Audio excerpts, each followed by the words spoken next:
What an amazing year it has been. There have been so many fantastic highlights, and together we have achieved a great deal for the University of Melbourne and for society in general. We are all part of such an exciting community.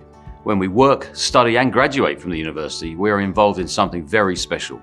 We are part of this great university community for life. It is our people that are the beating heart of this university and bring this wonderful institution to life. It has been my great honour to represent the university at various events in Melbourne, around Australia and abroad. Some of the highlights include the openings of the new Biosciences building, our refurbished old quad, the Werribee Vet School and the beautiful Ian Potter South Bank Centre, including the outstanding Conservatorium. Our launch of the First Commissions project in Florence was spectacular, with 30 emerging artists given their first commission and interpreting briefs inspired by world-changing historical commissions. 5 of the artists received arguably the most iconic commission, inspired by the brief given to Michelangelo in 1501 for his masterpiece, David. This was our Fine Arts and Music faculty working on the world stage. It was a privilege to attend the Gama Festival and have the opportunity to announce our new Indigenous Knowledge Institute, which starts next year and which will be home for world-leading Aboriginal knowledge, research and education.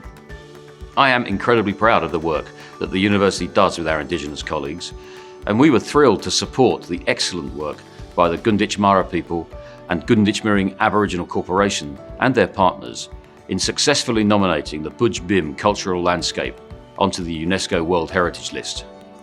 This is the first time that an Indigenous-led application has been submitted and has succeeded globally.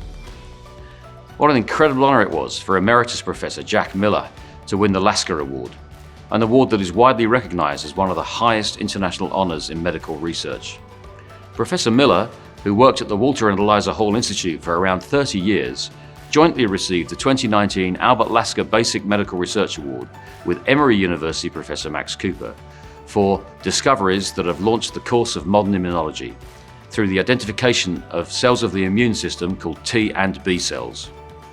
We were all very proud of Associate Professor Laura Mackay, a laboratory head at the Doherty Institute, for receiving the 2019 Woodward Medal in Science and Technology for her publications on how memory T cells in tissues enhance local immune responses. In a great coup for the university, CSL has decided to build its global corporate head office in the heart of Parkville's biomedical precinct. This move is a testament to our strong partnership, and we look forward to collaborating on important research projects to generate real impacts in medicine. A tremendous example of how a close relationship brings research to life can be found through the work of Professor Eric Reynolds and his dedicated team working alongside CSL. This has led to the creation of biotech company Denteric and a vaccine for periodontal gum disease, which affects 1/3 of all adults globally and is now in development thanks to public-private collaboration.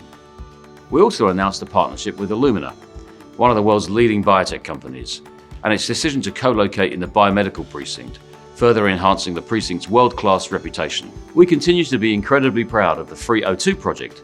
This is a unique scientific innovation which has the power to prevent the deaths of 1 million children each year from pneumonia.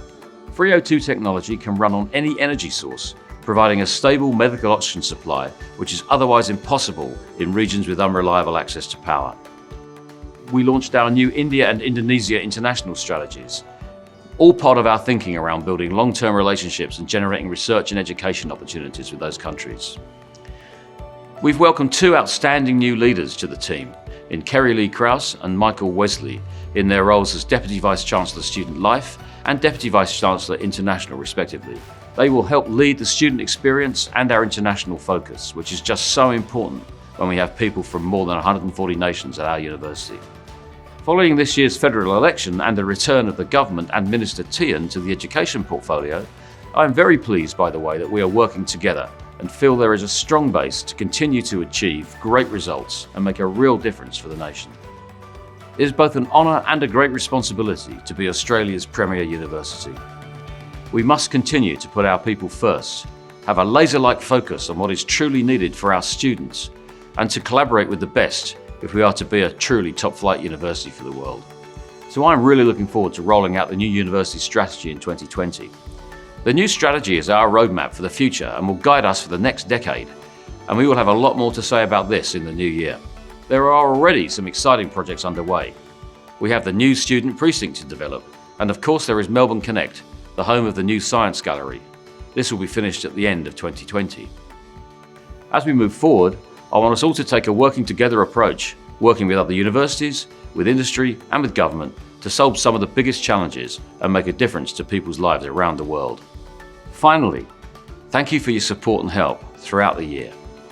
I'd like to give a big thank you to everybody for a great year and wish you and your family and friends a safe and enjoyable holiday break.